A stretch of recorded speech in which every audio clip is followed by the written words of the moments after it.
Hey guys, Dream Phoenix coming at you. It's finally here, the next deep dive.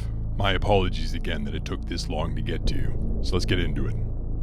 The last walk of 27 years, possibly the last walk ever for one individual. Though the future would soon be literally eaten by Sephiroth, these few innocent moments are all rendered immortal by the doom awaiting at an altar a mere few footsteps hence. It was at this point in the familiar sleeping forest that I noticed there was a sensation in my chest getting faster and faster. After the extraordinary hint of an altered destiny, not just for Aerith, but for everyone killed unnaturally by destiny, which is everyone we have fallen in love with so far, presented by the existence of other worlds and the dead return to life and the annihilation of space-time in the in-between, the true nature of reality. But here, familiarity had returned. This magical woods in 1997 is where Aerith and Cloud spoke their last words while both were still alive. When I realized this, I had to put down my controller for a moment and get a grip. Something set in like tunnel vision, and there was but one query, one question that I think everybody's been asking since that tech demo for the PS3. Are we going to fail her again? This forest is the physical last farewell in It's Been Fun.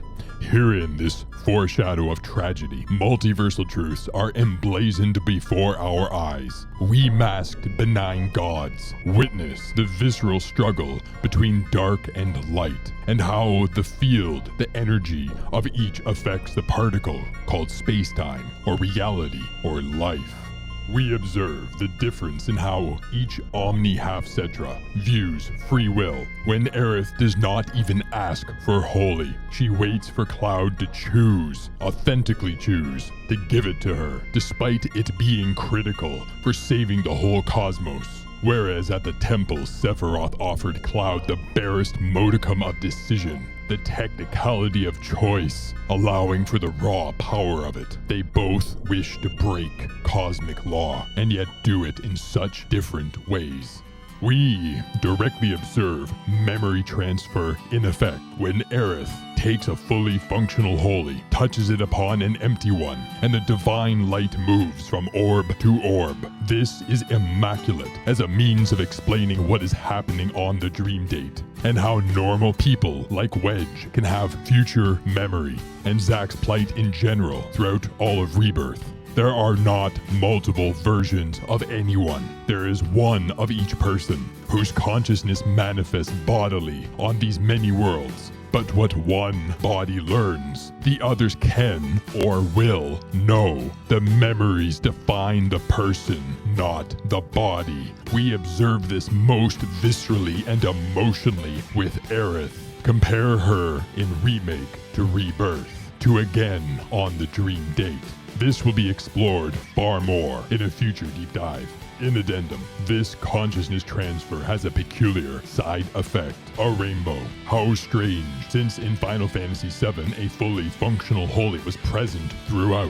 An empty version is the aberration. However, this world's fate until this very moment was to be embraced by what Nanakai would call the end.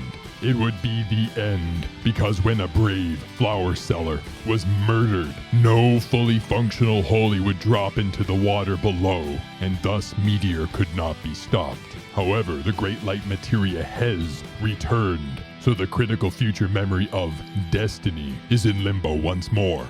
Let us pause for a moment and consider what this means in the space between the notes, that there is some cosmic meaning that is part of the fabric of reality, even after the fall of the Harbinger. Why did touching materia upon materia cause rainbow when stabbing Sang did not, and the perpetrator of each aberration was a Half-Cetra? Because of what they mean. But to who? Future memory yet remains with strong chains around Gaia. There is a reason that Awry, Sephiroth, the non-insane one at the edge of creation, after the fall of the Harbinger, he still believes that destiny must be broken. A final observation of note. Cloud now has an empty holy. We just observed that an empty holy can have memories transferred to it. This could be something of grand importance at Journey's End. 27 years later, this magical woodland still slumbers before the forgotten capital. The sequence in this forest is eerily similar in so much feeling and effect, hauntingly so. Aerith and Sephiroth are both there with Cloud. They are both there for Cloud, and to empower or enslave the Mako warrior in well-acquainted ways. Both of them are able to maneuver through this dreamlike reality by means Cloud cannot. Miss Gainsborough flits from tree to tree, and the Dark God can appear from the ether. Aerith tells Mr. Strife that she is searching for the real him, for Cloud to take care of himself, leave Sephiroth to her. She tells Cloud why she needs to be the one to stop him. Across the decades, Aerith and Aerith leave in a consuming white mist, parting for an eternally infamous altar to pray, to breathe their last breaths. In both sequences, it appears Sephiroth, the one-winged angel, is more aware than his opponent, as the flower seller's professed machinations seem to just feed into his plans. However, in familiarity to what has been lurks a blindness to what is. How very, very much has changed. And in these differences, a quite unique and unknown tale unfolds. At its conclusion, something utterly terrifyingly potent, an implication for the future, becomes real. Sephiroth of Rebirth appears to be much more constrained in his ability to be in this bizarre, dreamlike reality. His appearance and movements are limited to phantasm in the shadows. We can conclude that he is limited to these shadows because once he had discovered the holy materia in Cloud's hands, he did not destroy it or use mind control to take it from him as he did with the black materia. There are unseen cosmic laws at play here that even the one-winged angel, the Dark God, need obey for now. This short procession of events has two other key details. Sephiroth, in a rare display of open displeasure, reveals that in so sending Cloud here, Holy was not part of that plan. Pause for a moment. There are no adjectives to fully describe how enormous this is. The insane god purposefully sent Cloud and Aerith into oblivion. He did so likely for several reasons: to find Aerith's hiding locale, to kill Aerith over and over, and to reveal the true nature of reality to the avatar of creation, Cloud, once Cloud had inevitably been returned back towards the world of Rebirth. Yet all of that could have been accomplished without Mr. Strife being sent to this dreamlike reality. So Cloud being specifically here is also in Sephiroth's malign intent. Holy ruined that. The other important observation is that Sephiroth abuses the Whispers to overcome temporary failings in regards to Holy, a pattern that he has been relying on since the dawn of Chapter 14. This meteorically helps understand what transpires at the critical moment to come. Other observations. Aerith floating from tree to tree is certainly not normal, and yet Cloud is indifferent to it. He's okay with it. In addition, he can somehow sense that Sephiroth is watching, something that at least was not voiced in Final Fantasy VII. This is suggestive that not only is Cloud's awareness growing, along with his understanding of the cosmic reality beyond the bedrock, but he is integrating it. None of anything that has happened since the close of Chapter 13 is weird to him. Compare this to how he was in Remake. Aerith telling Cloud that she's looking for the real him could have a multiversal subtlety to it, as Omni Aerith would know that Cloud bears the burden of the universe of creation, and possibly she'd have a good idea of what that means. When Aerith said he's planning to use the black materia, I cannot let that happen. In 97, Meteor is specifically referenced as what needs to be stopped. With the retro causal context of what Sephiroth would do in mere moments, consume Meteor again, Meteor being the Dark God's endgame is called yet into further question. When Aerith said, "He has to be stopped by etc. and I'm the last," this statement undoubtedly has truth to it. However, Cloud is now Sephiroth's cosmic opposite. This is suggestive that either Aerith is telling Cloud only what he needs to hear, or that she, an Omni being, is not fully aware of what all is going on. This would be reaffirmed soon, very soon. Did either of the Omni beings ever imagine that Mr. Strife could force his way through all Whispers united in action?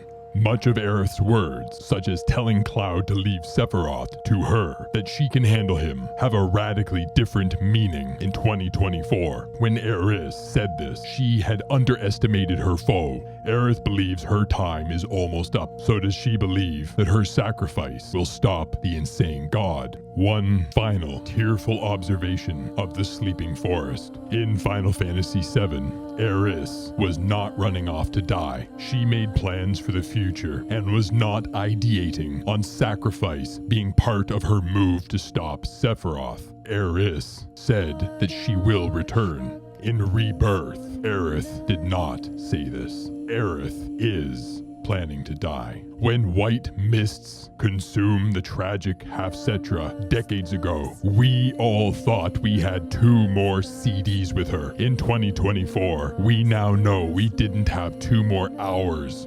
The whole sequence, from dream date, the true nature of reality, to the magical forest, it was all a dream.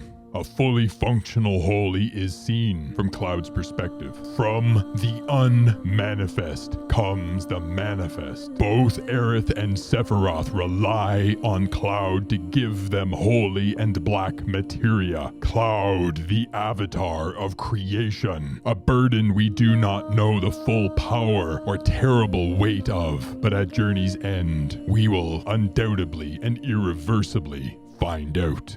When Cloud says what he just experienced was more than a dream, continues to show that he now understands so much more about reality, that there are many aspects of Gaia, many worlds, and that the difference between a dream and a world is not concrete, it is nebulous, it is flow. Cloud is not discombobulated, even by the true nature of reality. He is comprehending enormous cosmic truths. He can also see things, the whispers, that others cannot, except Nanakai.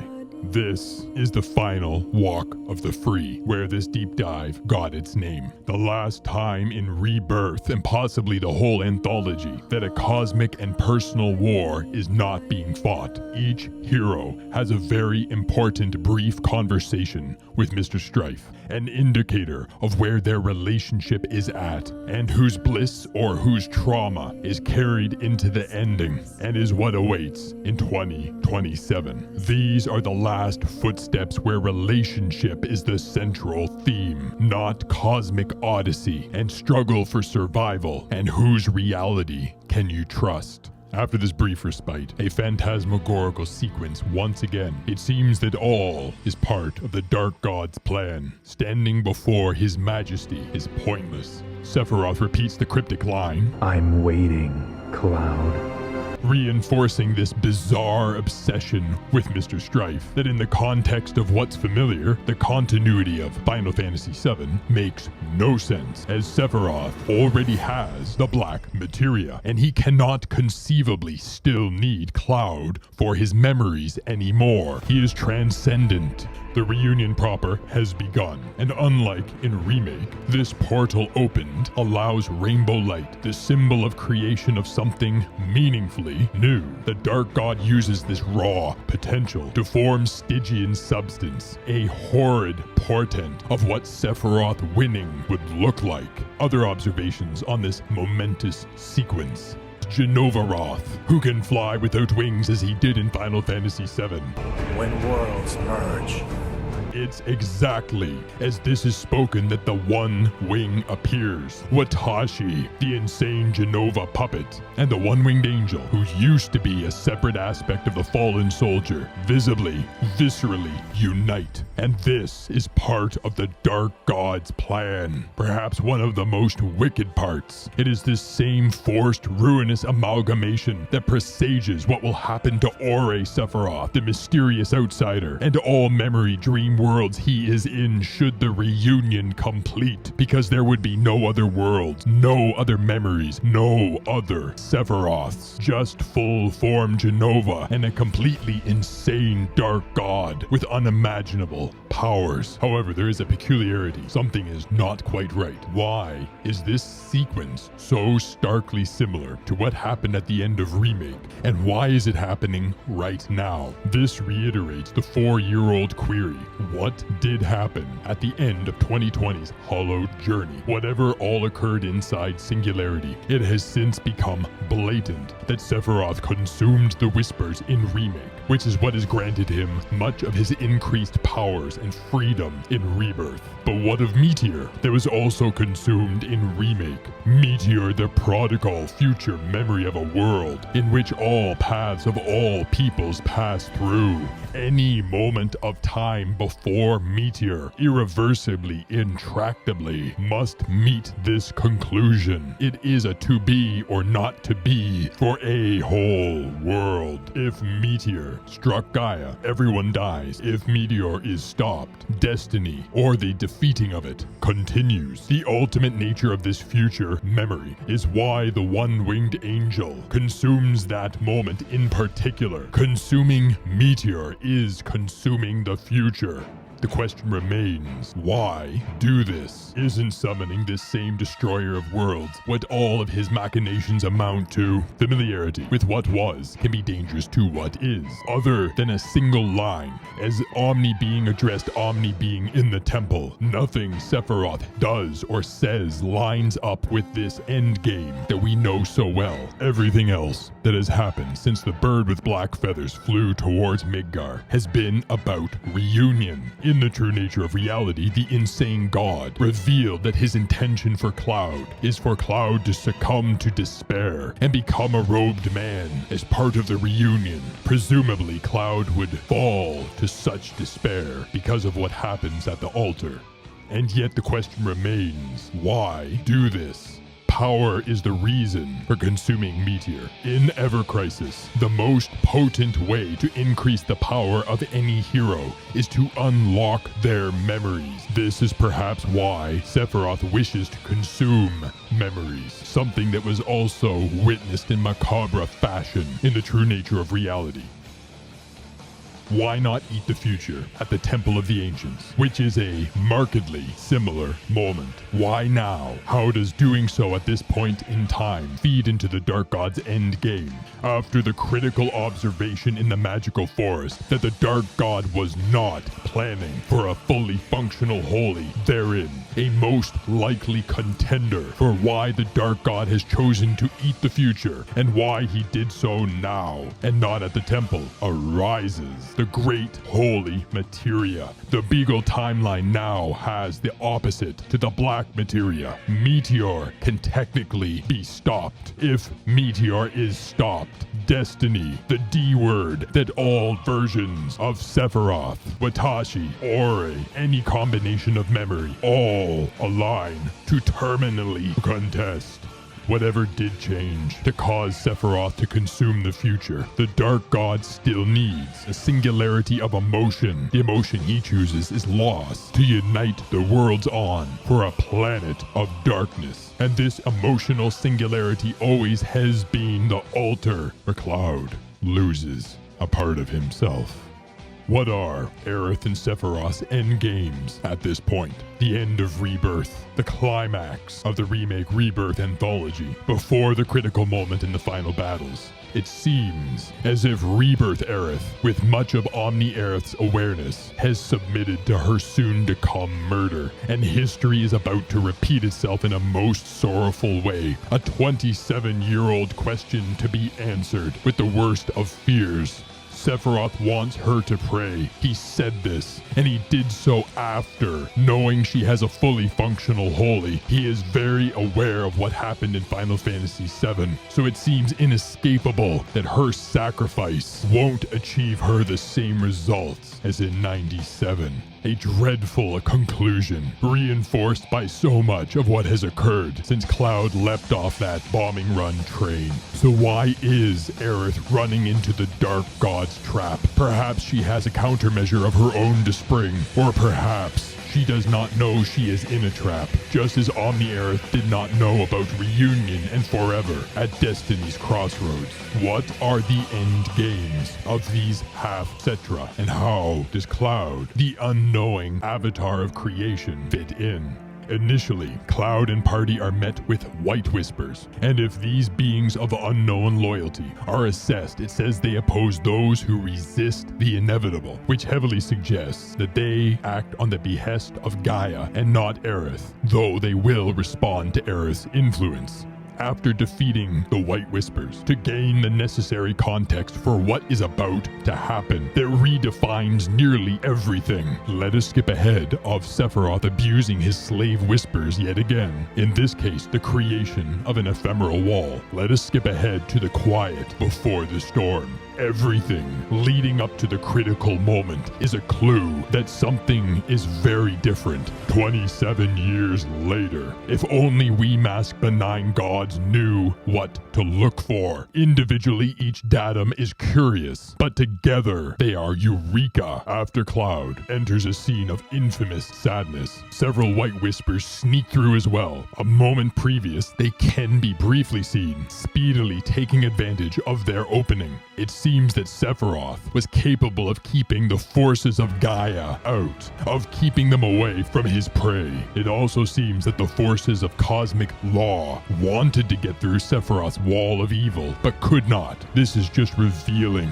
the power that the Dark God has. Immediately to follow, something truly and unforeseeably bizarre happens. Let it sink in that White and Sephiroth whispers, the forces of law and evil are working together. Greater than their eternal and universal enmity is a diametric, unifying mutual regard for something else. Something embodied by Cloud getting to where Aerith is. There is something beyond even the cosmic, the eternal, and Cloud saving Aerith is part of this. Whatever causes one thing to create rainbow and the other is not, this is the level that Cloud is on, getting to Aerith. From these observations, and the extraordinary conclusion that can confidently be conceived, that both White and Black Whispers did not want Cloud to defend Miss Gainsborough, and so it's likely neither Gaia nor the One-Winged Angel were participant to the opening in the ephemeral wall, and Cloud